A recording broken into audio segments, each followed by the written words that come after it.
தமிழ் பேசும் சொந்தங்கள் எல்லாருக்கும் வணக்கம். இந்த வலையொலி பக்கத்தினூடாக இலங்கை மற்றும் உலக நாடுகள் சார்ந்த கலை, கலாச்சாரம், அரசியல் சார்ந்த விடயங்களின் உண்மைத்தன்மைகளை உங்களோட பகிர்ந்து கொள்றதில் பெருமகிழ்ச்சி அடைகிறேன். இது என்னுடைய தனியான புதிய ஒரு முயற்சியாக நான் இதை கருதுகிறேன். ஆகையால் உங்களுடைய ஒத்துழைப்பை என்னுடைய இந்த வலையொலி பக்கத்துக்கு எதிர்பார்த்திருக்கிறேன்.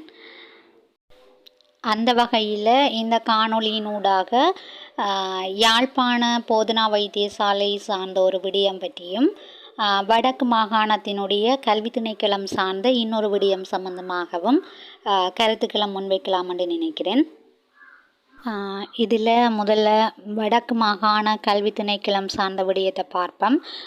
அதில் என்னென்னு சொன்னால், வடக்கு மாகாண கல்வி பணிப்பாளருக்கு உரிய பதவிக்கான விண்ணப்பங்கள் மத்திய அரசாங்கத்தால் கோரப்பட்டிருக்குது.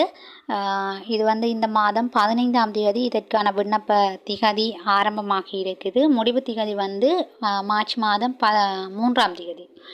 ஆனால் இதுவரையான காலப்பகுதியிலையும் இந்த பதவிக்கு வடக்கு மாகாணத்தில் இருந்து எந்த ஒரு விண்ணப்பங்களும் சென்றடையலை என்ற மாதிரியான ஒரு தகவல் பரவலாக பரப்பப்பட்டிருக்குது.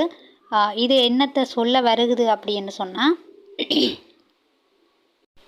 வடக்கு மாகாணத்தில் இருக்கிற கல்விசார் அதிகாரிகள் பணிப்பாளர் பதவிக்கு இன்னும் விண்ணப்பிக்க இல்லைன்னு சொன்னால், அவங்க கல்வி சார்ந்த எந்த ஒரு துறை சார்ந்த விடயங்கள்லையும் அவங்க பங்களிக்க இல்லைன்றதை சுட்டி காட்டுது.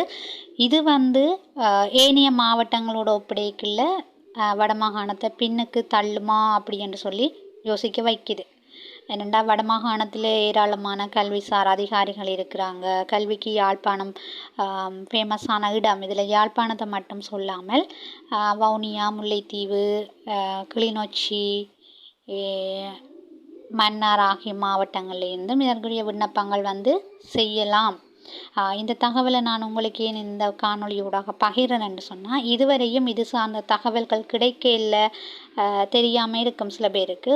அப்படியானவங்களுக்கு இதை நீங்கள் பகிர்ந்து கொள்வதனூடாக இது சார்ந்த விடயங்களுக்கு அவங்க விண்ணப்பம் செய்யலாம். அடுத்ததாக நாங்கள் பார்க்க போகிற விஷயம் அப்படின்னா, யாழ்ப்பாணம் போதனா வைத்தியசாலை இந்த வைத்திய தொழிற்சங்க போராட்டங்களை முன்னெடுக்கிறதுக்கு தீர்மானிச்சிருக்கிறாங்க. நாளையில் இருந்து, அதாவது 27ஆம் தேதியிலிருந்து இந்த போராட்டத்தை செய்கிறதுக்கு தீர்மானிச்சிருக்கணும். இதில் மெயினாக அவங்க அத்தியாவசிய அவசர தேவைகள் தவிர்ந்த சில நோயாளிகள் ஏற்கனவே சிகிச்சை பெற்றிருப்பாங்க, அவங்களுடைய சிகிச்சைகள் தவிரவும் விபத்துக்கள் போன்ற அவசரமான சூழ்நிலைகளில் வைத்தியசாலைக்கு நாடி செல்கின்ற நோயாளர்களின் சிகிச்சைகள் தவிர